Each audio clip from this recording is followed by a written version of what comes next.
Every time I see you, I wonder if this is really the best I can do, she said while getting ready for a party. So I packed my things that night. Now I'm thriving, and she's asking mutual friends about me. Hey viewers, before we move on to the video, please make sure to subscribe to the channel and hit the like button if you want to see more stories like this. Thanks. The scent of her perfume, something light and floral with a name I could never remember, filled our bedroom.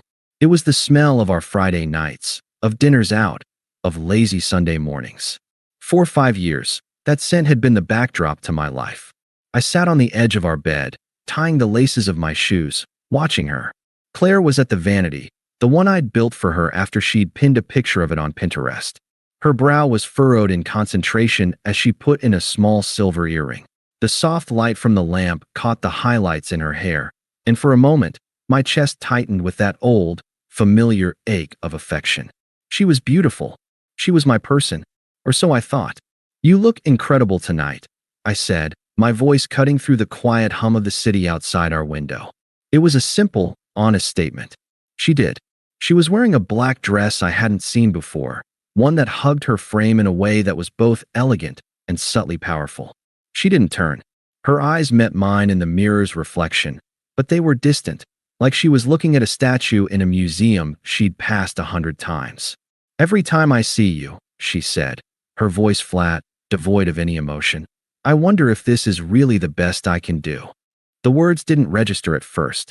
They were just sounds, bizarre and out of place, like hearing a fire alarm in a library. I stared at her reflection, waiting for the punchline, for the wry smile that would usually follow one of her dark, ironic jokes. It never came. My own smile felt frozen, stupid, on my face. What did you just say?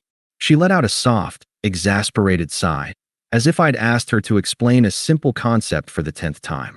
She finally turned from the mirror, picking up her clutch from the dresser. You heard me, Alex. It's just a thought I have. Sometimes. She glanced at me, a flicker of something, impatience, pity in her eyes. Don't make a big deal out of it. Are you ready to go? We're going to be late. She walked out of the bedroom, the floral scent trailing behind her like a ghost. I didn't move. The room, once a sanctuary, now felt like a crime scene. The air was thick and heavy, pressing down on me. Every time I see you. The phrase echoed, each word a shard of glass grinding into my mind. It wasn't a comment about a forgotten anniversary or an argument over chores. This was different. This was foundational. This was a truth she had carried, a constant, silent measurement I had been failing without ever knowing there was a test. Every time. Did she think it when I made her coffee in the morning? When I held her after a bad day at work? When I told her I loved her? The best I can do. I looked around the room. At the pictures on the wall of us hiking, laughing. At the books on my nightstand she'd recommended. At the life we had built, brick by brick, over half a decade. In her eyes, it wasn't a home. It was a settlement. A compromise she was constantly, silently reevaluating. The numbness began to recede, replaced by a cold, clear clarity that was somehow more terrifying than rage or sorrow. It was the feeling of a door, one I didn't even know was there, swinging silently shut. I stood up. My legs felt steady. My hands were not shaking. I walked out of the bedroom and found her by the front door, slipping on her heels, completely oblivious to the nuclear winter she had just unleashed inside me. Ready? She asked, not really looking at me. Yeah, I said, my voice strangely calm. I'm ready. And I was. Just not for the party. The party was a blur of noise and false light. I moved through it like an apparition, my smile a rigid, practiced mask. Every laugh from Claire felt like a needle. Every glance she gave another man felt like a confirmation of her cruel, offhanded thesis. I watched her, truly watched her, for the first time in years. I saw the way her eyes scanned a room, not for me, but for something, or someone, more interesting. I saw the performative laugh she offered to a guy from her office, the one in the too-tight blazer who kept touching her arm. I saw the vacancy in her eyes when she looked back at me, a flicker of annoyance that I was still there, anchoring her to a reality she clearly considered beneath her. The words played on a loop in my head, a terrible mantra set to the thrum of bass from the speakers. Every time I see you, the best I can do. An hour in, I found her by the punch bowl, refilling her glass. I'm going to head out, I said, my voice even, betraying none of the tectonic plates shifting inside me. She turned, a flash of irritation on her perfect features. What? Why? We just got here. I have a headache, I lied. It wasn't a headache. It was a systemic failure. The foundation of my life was crumbling, and I needed to be away from the noise to let it fall. She rolled her eyes, a gesture I'd once found endearing.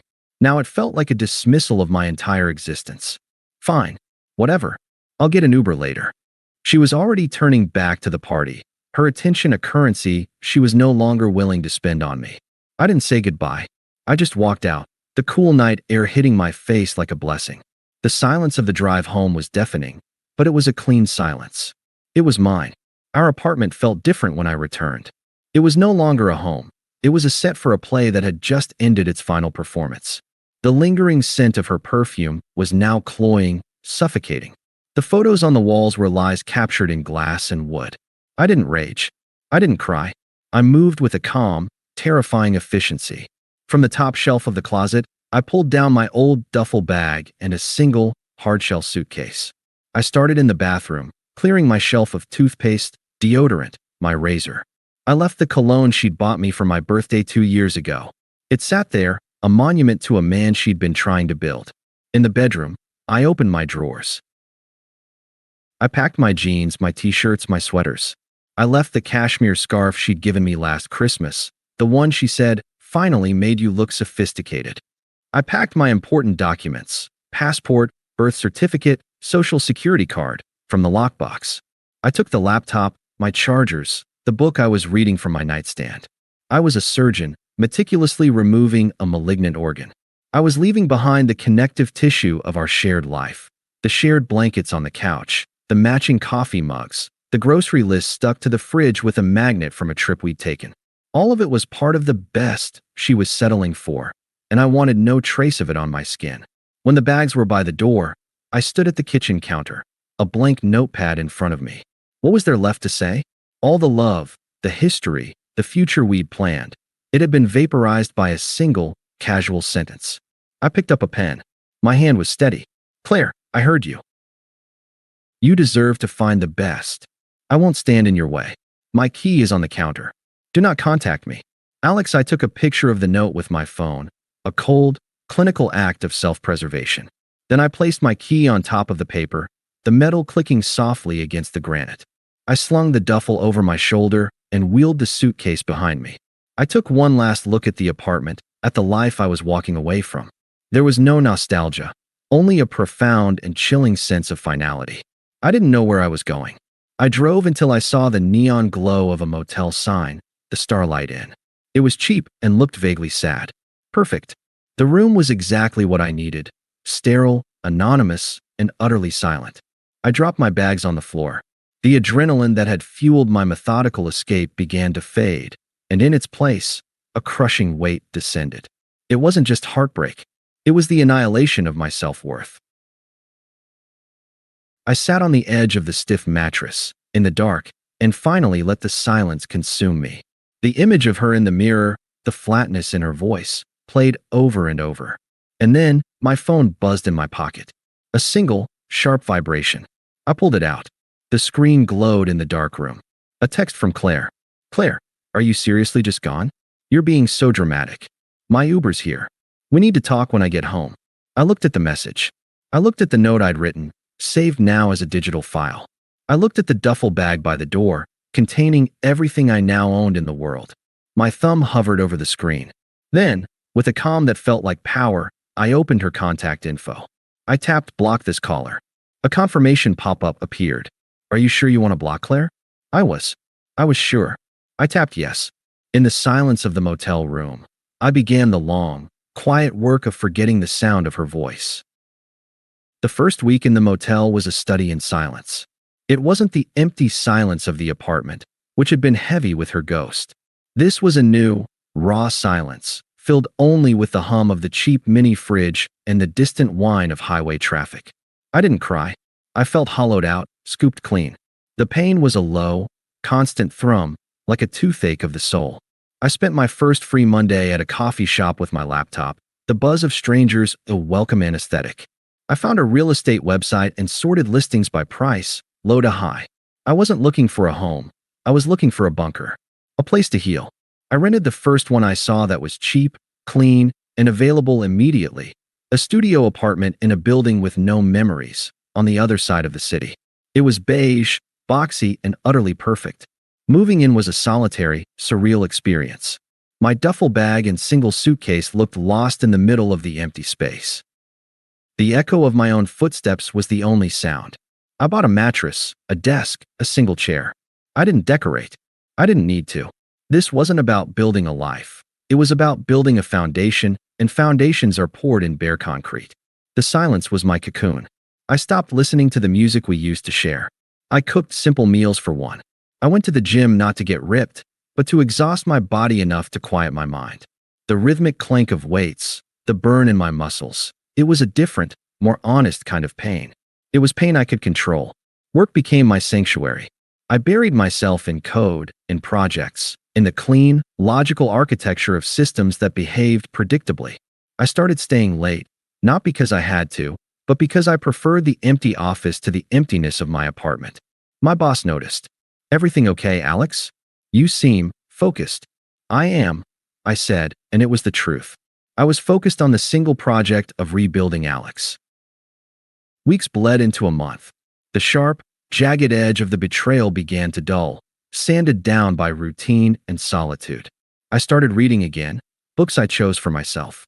I went to a movie alone and realized, halfway through, that I wasn't wondering what Claire would think of it. It was a small, quiet revelation. Then, the first signal from the world I'd left behind pierced my bubble. It was a text from Mike, a mutual friend, one of the good ones. "Mike, hey man, long time. You free for a beer sometime?" I knew in my gut it wasn't just a beer. I waited an hour before replying, not out of games, but because I needed to decide how to handle it. Me, "Hey Mike. Swamped with work at the moment, but I appreciate the offer." The three dots appeared immediately. "Mike, no worries. Just, ran into Claire the other day. She seems really torn up. She said you just vanished? What happened, dude?" There it was. The first probe. I felt a cold stillness settle over me. This was the test. Me. She expressed that she felt she could do better. I agreed with her and removed myself from the situation. I paused, then added the crucial, firm boundary. "I'd prefer not to discuss it further." The dots danced, then stopped. A minute passed. "Mike, okay. Okay, man. I get it." For what it's worth, she seemed lost. "Take care of yourself." "Me, you too." I put the phone down. My hand was steady. I had done it. I had stated the facts without emotion, without blame, and shut down the inquiry. I felt a flicker of something, not satisfaction, but strength. A week later, another signal, this one from Jess, who was closer to Claire. "Jess, Alex, we need to talk." "What is going on?" "Claire is a mess. She says she didn't mean it. It was just a stupid thing she said." "Don't you think you overreacted?" This was more direct, an accusation wrapped in concern. She was already rewriting the history, turning a foundational dismissal into a stupid thing. I felt a spike of anger, but I let it cool before typing. Me. People say what they mean when they think there are no consequences. The consequence was me leaving. That's the end of it. I didn't wait for a reply. I silenced the conversation. The message was clear. The Court of Appeals was closed. The reports kept trickling in, not to me directly, but through the fragmented gossip of a shared social circle. A friend from my gym, who knew Jess, mentioned it casually. "Heard you and Claire split." Sounded messy. "Not really," I said, re-racking a weight. It was very clean. He nodded, sensing the finality. "Yeah, well, she's not doing great, from what I hear. Asking about you all the time. If you're dating. Where you're living." I made a non-committal sound, and moved to the next machine. The information was like weather report from a country I no longer visited. Mild desperation with a chance of regret. It had nothing to do with me. And then, one evening, as I was reviewing a project plan in my clean, quiet studio, a profound sense of peace settled over me. I looked around. There were a few more things now. A plant I'd kept alive for a month, a print I'd bought at a street fair. The silence wasn't empty anymore. It was full of my own thoughts, my own breath. I was thriving, not in a loud, boastful way, but in the quiet, resilient way a forest grows back after a fire. I was stronger. I was calmer. I was, for the first time in a long time, entirely myself. And she was just a woman I used to know, asking mutual friends about a ghost. The peace I built was a fortress, and the reports from the outside world were the distant echoes of a siege I never had to fight. My friends, the real ones, had stopped being conduits for her. They understood the wall was not made of anger, but of simple, unassailable fact. The chapter was closed. But the attempts didn't stop. They just found new, desperate channels. It started with an email from an address I didn't recognize, but the tone was unmistakably hers. "Alex, I know you don't want to hear from me. I don't even know if you'll get this. I just need you to know that I am so sorry. What I said was cruel and stupid, and it wasn't true. It was a bad day, I was stressed about the party, and I took it out on you. You were the best thing in my life, and I threw it away because I'm an idiot. I'm not doing well. I can't sleep in our apartment. Everything reminds me of you. My job is falling apart because I can't focus. I see now what I had. I see it so clearly it's killing me. Please, just a coffee. Just 5 minutes. I need to hear your voice. Claire." I read it once. Then I selected the text, copied it, and pasted it into a document I titled Closure. I archived the email. I felt nothing but a faint, clinical pity, the kind you might feel for a stranger on the news. She was still talking about her pain, her realization, her needs. There was no true understanding of the nuclear winter her words had caused in me. It was still all about her. A week later, a Facebook message from her cousin, a woman I'd met twice. "Hey Alex, I know this is weird, but Claire is really struggling. She's staying with me right now. She's a wreck. She knows she messed up big time. I know you don't owe her anything, but as one human to another, could you maybe just talk to her? Even a text? I think it would help her turn a corner." This was a new tactic, the humanitarian crisis. I felt a cold spike of anger at the manipulation, but it faded quickly. I typed my reply, the professional in full control. "Thanks for your concern. While I wish Claire well in her life, our relationship is over and further contact would not be healthy for either of us. I hope she finds the support she needs." I blocked the cousin. The final attempt came on a rainy Tuesday night. My phone vibrated with an unknown number. I let it go to voicemail. A minute later, a notification popped up. A voicemail had been left. Against my better judgment, I listened. Her voice was ragged, stripped of its usual polish, thick with tears and what sounded like wine. "Alex, God, please pick up. I know you're there. I'm at the old apartment. It's so empty. It smells like you're still here sometimes. I can't do this. I can't. You can't just erase me. You can't just walk away from 5 years like it was nothing. You were supposed to fight for me. You were supposed to prove me wrong." Her voice broke into a sob, then hardened with a shocking, venomous fury. "You're a coward, Alex. You're a cold, heartless coward. You ran away instead of dealing with it. You think you're so much better than me now? You think your silent treatment makes you a saint? It just makes you a weak, pathetic little man who couldn't handle one honest comment from the woman who loved him." The message ended with a click. I sat in the serene silence of my studio, the rain pattering against the window. I saved the voicemail. It wasn't a plea anymore. It was evidence. It was the raw, unfiltered truth she'd hidden behind 5 years of curated affection. The entitlement, the blame shifting, the absolute refusal to accept the consequences of her own actions. She hadn't loved me. She had loved the security I provided, the ego boost of my devotion. And when she thought she could get away with it, she had shown me the contempt she truly felt. I felt the last, fragile thread of doubt and connection snap. The fortress was now impregnable. She had no power here. The annual tech conference was the biggest event of the year for my industry. I was there with my team, having just delivered a presentation on a project I'd led. It had gone well. The handshakes, the nods of respect, the business cards being offered. It was a world away from the man tying his shoes in a silent bedroom, waiting for a scrap of affection. I was at a high-top table near the back, sipping a club soda and checking my phone, when I felt a presence. I looked up. Claire. She was standing there, looking out of place in the crowd of suits and tech wear. She had made an effort, the same black dress from that night, her hair done just so, but it couldn't hide the tension in her shoulders, the faint shadows under her eyes. She looked like a photograph of herself, slightly faded. Alex, she said, her voice a fragile thing. Oh my God. Hi. You look incredible. I didn't stand. I simply looked at her, my expression neutral. Claire. Hello. The silence stretched. She floundered in it. I saw you speak. I didn't know you'd be here. A friend had a ticket. I was in the back. You were amazing.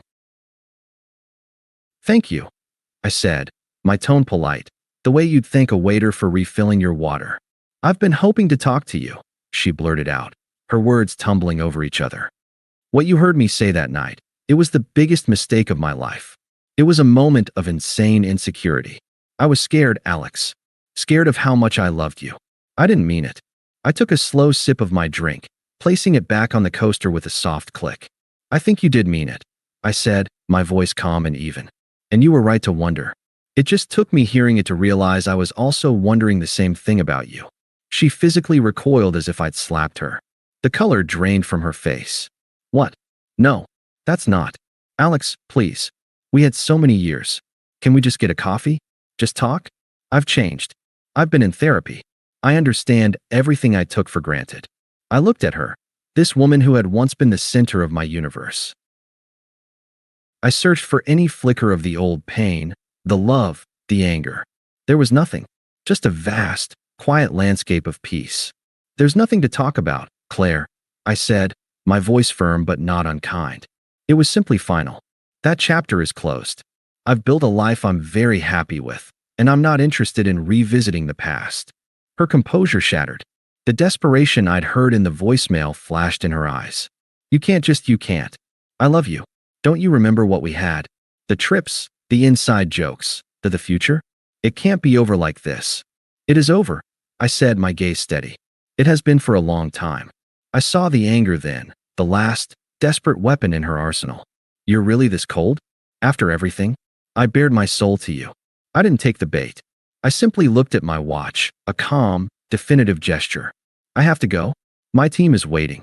I stood, picking up my portfolio. I looked at her one last time, not as a lover, not as an enemy, but as a person I used to know, a stranger with a shared, distant history. I hope you find what you're looking for, Claire, I said. And I meant it. I genuinely wished her no ill will. She was simply no longer any concern of mine.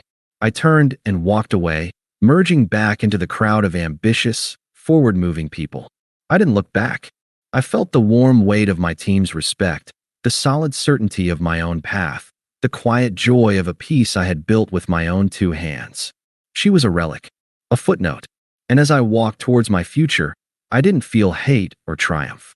I felt nothing at all for her, and in that nothingness, I found everything I would ever need. Thanks for watching. Make sure to subscribe to the channel and hit the like button. What do you think about this story? Share it in the comments.